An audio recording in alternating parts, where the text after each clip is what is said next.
Hello friends, मेरा नाम विकास है और आप स्टडी जन एजुकेशन का यूट्यूब चैनल देख रहे हैं। इस वीडियो में बात करेंगे 11 मई 2020 के मोस्ट इंपॉर्टेंट करंट अफेयर्स के बारे में। तो ध्यान से देखिएगा इस पूरे वीडियो को। अगर आप किसी भी गवर्नमेंट जॉब एग्जाम की प्रिपरेशन कर रहे हैं तो आप डेली करंट अफेयर्स देखने के लिए हमारे चैनल को सब्सक्राइब कर सकते हैं।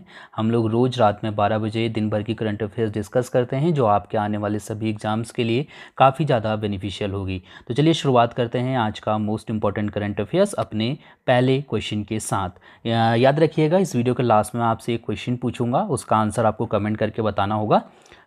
आज का जो हमारा पहला क्वेश्चन है वो ये है कि निम्नलिखित में से किसने मई 2020 में देश के सभी राज्य सहकारी बैंकों और क्षेत्रीय ग्रामीण बैंकों को 12,767 करोड़ रुपए जारी किए हैं। इसका जो सही आंसर है वो है ऑप्शन ए वाला, यानी कि नाबार्ड ने। अभी रिसेंटली नाबार्ड ने हमारे देश के सभी सहकारी और क्षेत्रीय ग्रामीण बैंकों के लिए 12,767 करोड़ रुपए जारी किए हैं। ये जो पैसा दिया जाएगा नाबार्ड की तरफ से राज्य सहकारी बैंकों और क्षेत्रीय ग्रामीण बैंकों को, ये 4.8% वार्षिक ब्याज की दर पे दिया जाएगा। ठीक है, तो ये जो पैसा है बेसिकली ये कोरोना वायरस के कारण जो लॉकडाउन चल रहा है, तो इस वक्त किसानों को काफ़ी ज़्यादा दिक्कत हो रही है। तो किसानों को एक तरीके से ऋण वगैरह जो है देने के लिए ये पैसा नाबार्ड ने छोटे बैंकों को दिया है, ताकि वो ऋण वितरित कर पाए, ठीक है, किसानों को। भारतीय रिजर्व बैंक ने अप्रैल 2020 में ये घोषणा की थी कि वो नाबार्ड को 25,000 करोड़ रुपए जो है उपलब्ध करवाएगा। हालांकि ये जो पैसा दिया है नाबार्ड ने, ये आरबीआई की तरफ से नहीं दिया गया है नाबार्ड को, ठीक है, यानी कि नाबार्ड ने अपनी तरफ से मतलब ये पैसा जो है क्षेत्रीय और सहकारी बैंकों को दिए हैं। तो ध्यान रखिएगा, क्या ये जो धनराशि दी हुई है ये किसने दी है और कितने प्रतिशत वार्षिक ब्याज की दर पे दी है, ये भी आप याद रख सकते हैं। जो बैंकिंग रिलेटेड जो एग्जाम है वहाँ पर ये क्वेश्चन बन के आ सकता है। कई बार हमसे नाबार्ड की स्थापना पूछ लेता है एग्जाम में। तो नाबार्ड की स्थापना 12 जुलाई 1962 को हुई थी। मुख्यालय इसका मुंबई में है। इसी तरीके से अगर हम बात करते हैं नाबार्ड की फुल फॉर्म की, तो नाबार्ड की फुल फॉर्म होती है national bank for agriculture and rural development. ठीक है, तो नाबार्ड की फुल फॉर्म भी जरूर याद रखिएगा। इसके बाद अगला क्वेश्चन देखते हैं। क्वेश्चन नंबर 2 है हमारा कि मई 2020 में पश्चिम बंगाल वन विभाग द्वारा जारी आंकड़ों के अनुसार 2019-2020 में सुंदरबन में रॉयल बंगाल टाइगर्स की संख्या कितनी हो गई है। इसका जो सही आंसर है वो है ऑप्शन डी वाला, यानी कि 96। अभी रिसेंटली पश्चिम बंगाल के वन विभाग ने जो आंकड़े जारी किए हैं उसमें ये कहा गया है कि 2019-2020 में सुंदरबन में रॉयल बंगाल टाइगर की जो संख्या है वो 96 हो गई है। इससे पहले 2018-19 में जो आंकड़े जारी हुए थे उस वक्त बंगाल टाइगर की जो संख्या थी सुंदरबन में वो थी 88। तो 88 से 96 हो गई है।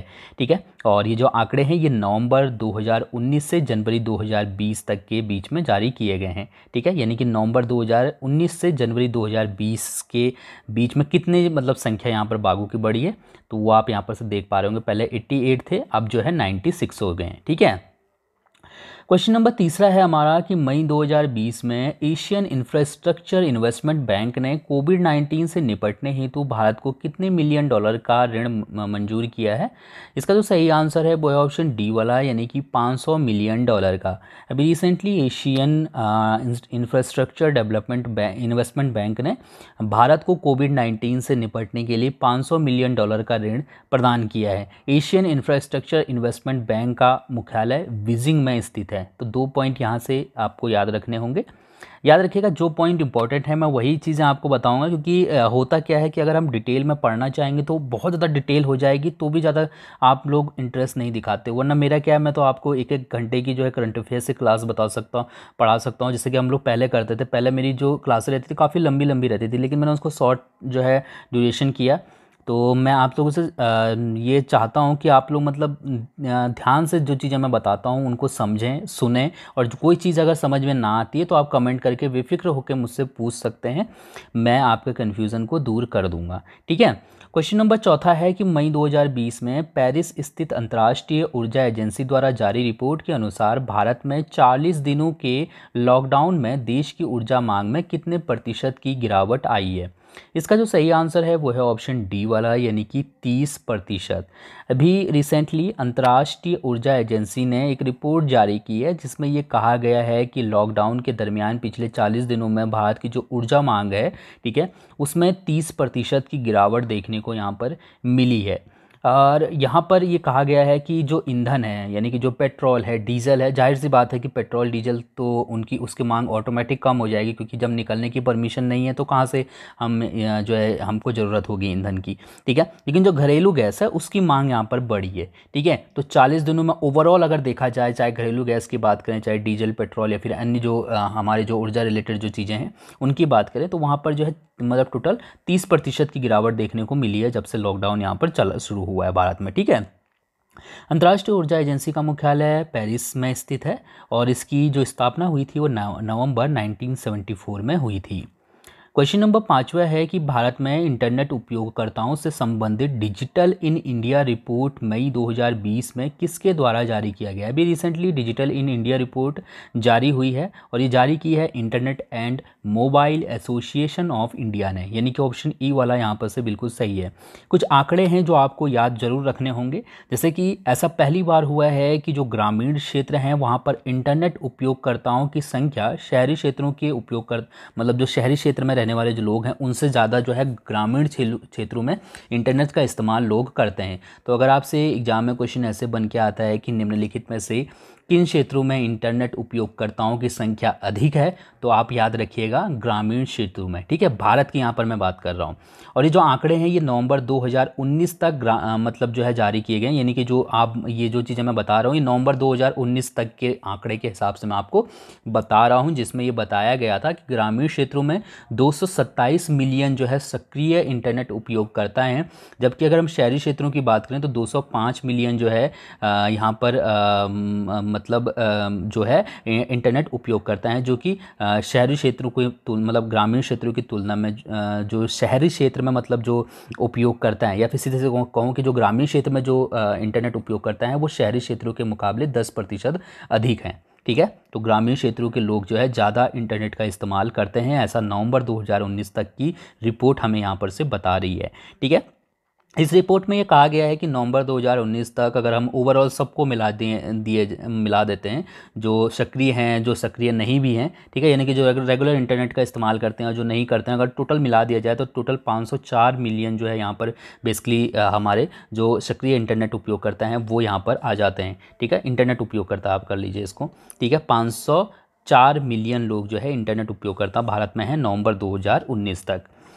इसके बाद बात करते हैं क्वेश्चन नंबर 6 की कि मई 2019 में पंडांडा कुटप्पा का निधन हो गया। उन्होंने कोटावा फैमिली हॉकी टूर्नामेंट की शुरुआत कब की थी। इसका जो सही आंसर है वो है ऑप्शन ई वाला, यानी कि 1997 में। अभी रिसेंटली पंडाडा कुटप्पा का निधन हो गया, जिन्होंने कोटावा फैमिली हॉकी टूर्नामेंट की शुरुआत की थी 1997 में। तो यहाँ से एक टाइप से क्वेश्चन एग्जाम में ऐसे भी बन सकता है कि कर्नाटक में कुडावा फैमिली हॉकी टूर्नामेंट की शुरुआत किसने की थी, तो पंडाडा कुटप्पा ने की थी, ठीक है, 1997 में। जो कुटापा थे वो भारतीय स्टेट बैंक के पूर्व कर्मचारी थे, रेफरी भी थे, मतलब जो भारतीय स्टेट बैंक की जो हॉकी टीम थी उसके रेफरी भी थे, ठीक है।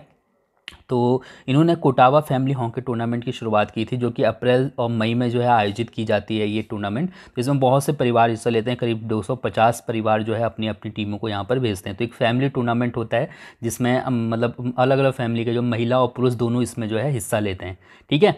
याद रखें एक साथ मतलब खेलते हैं, फैमिली जैसे खेलती है ना कि मतलब उसमें महिलाएं भी हैं पुरुष भी हैं, तो सब पारिवारिक लोग जो है इसमें खेलते हैं इस टूर्नामेंट में, ओके। क्वेश्चन नंबर 7वां है कि मई 2020 में महाराणा प्रताप की कौन सी भी जयंती मनाई गई। इसका सही आंसर ऑप्शन डी वाला है, यानी कि 480वीं।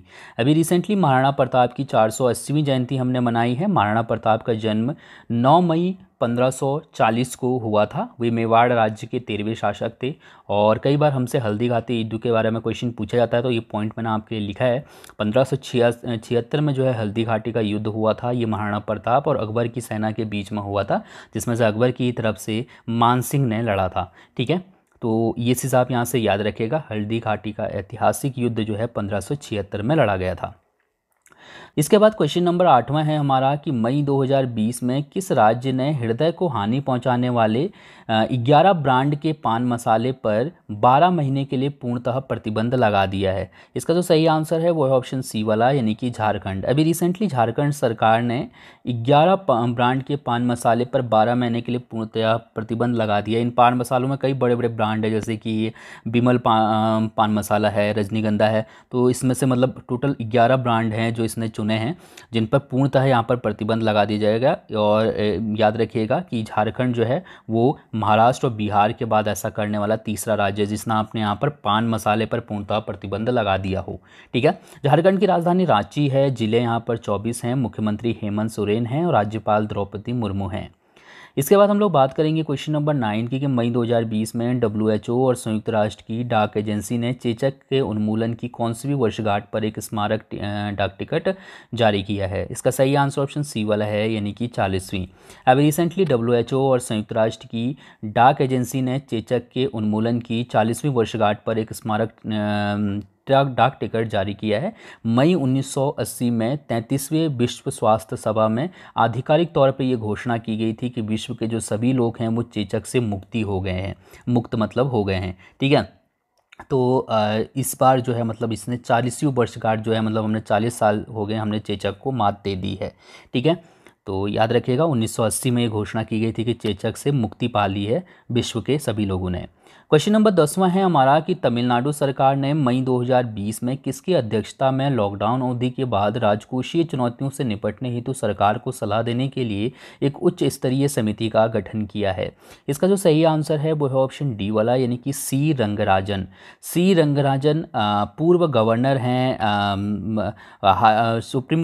पूर्व गवर्नर हैं RBI के, और इनकी अध्यक्षता में अभी रिसेंटली जो तमिलनाडु सरकार है उसने एक समिति बनाई है। ये समिति ये बताएगी कि जो मतलब लॉकडाउन हुआ है उसके बाद किन किन चीज़ों को लागू करके या फिर किन चीज़ों को लागू ना करके राजकोषीय घाटा जो हुआ है सरकार को, जो फाइनेंशियली जो प्रॉब्लम हुई है उनसे बचा जा सकता है या उनको कम किया जा सकता है। ठीक है, तो ये मतलब जो है आइडिया देंगे कि सरकार को ये करना चाहिए, ये नहीं करना चाहिए, इससे जो है फाइनेंशियली जो है सरकार थोड़ा सा सही कंडीशन में आ जाएगी। तो ये जो समिति है ये इसकी अध्यक्षता करेंगे पूर्व गवर्नर रिजर्व बैंक के सी रंगराजन जी। इसके बाद बात करते हैं क्वेश्चन नंबर 11वें की कि संयुक्त राष्ट्र द्वारा द्वितीय विश्व युद्ध के दौरान अपनी जान गंवाने वालों के लिए स्मरण और सामंजस्य का दिन कब मनाया गया। ठीक है, तो इसका जो सही आंसर है वो है 8 और 9 मई को, यानी कि ऑप्शन बी वाला यहाँ पर से बिल्कुल सही है। संयुक्त राष्ट्र हर साल द्वितीय विश्व युद्ध के दौरान अपनी जान गंवाने वालों के लिए स्मरण और सामंजस्य का दिन मनाता है। बेसिकली 8 मई 1945 को जर्मनी ने औपचारिक रूप से यूरोप के सामने आत्मसमर्पण कर दिया था। तो ये द्वितीय विश्व युद्ध के दौरान कई लोगों ने अपनी जान गंवाई थी, तो उन लोगों के लिए, उन लोगों को याद करने के लिए जो है हर साल संयुक्त राष्ट्र की तरफ से ये दिवस मनाया जाता है 8 और 9 मई को। मई 2020 में द्वितीय विश्व युद्ध में यूरोपीय देशों की जीत की 75वीं वर्षगांठ मनाई गई। तो ये वाला पॉइंट भी इंपॉर्टेंट है, याद रखिएगा। ठीक है, 75वीं वर्षगांठ थी इस बार द्वितीय विश्व युद्ध की। ठीक है, इसके बाद बात करते हैं दोस्तों आपके लिए कल के प्रश्न की। इस प्रश्न का उत्तर आपको कमेंट करके बताना था। आपके लिए प्रश्न था कि मुस्तफा अल कदीमी किस देश के प्रधानमंत्री बने हैं अभी रिसेंटली। तो इसका सही आंसर ऑप्शन ये वाला था, यानी कि इराक। अब मैं आपके लिए एक प्रश्न दे रहा हूं, इस प्रश्न का उत्तर आप कमेंट करके बता सकते हैं। आपके लिए प्रश्न है कि 4 मई को प्रधानमंत्री नरेंद्र मोदी ने कोरोना वायरस के खतरे को देखते हुए गुटनिरपेक्ष देशों के वर्चुअल सम्मेलन में भाग लिया। हमको बताना है कि वर्तमान गुटनिरपेक्ष आंदोलन का अध्यक्ष कौन है। ठीक है, सो इसका आंसर भी आप कमेंट करके बता सकते हैं। जो गुटनिरपेक्ष जो देश हैं उनकी अध्यक्षता इस वक्त कौन करता है, ये आपको बताना है। So thank you so much इस वीडियो को देखने के लिए। आपका दिन शुभ हो। अगर इस वीडियो में कोई पॉइंट ऐसा हो जो आपको समझ में ना आया हो तो आप कमेंट करके पूछ सकते हैं। Thank you so much.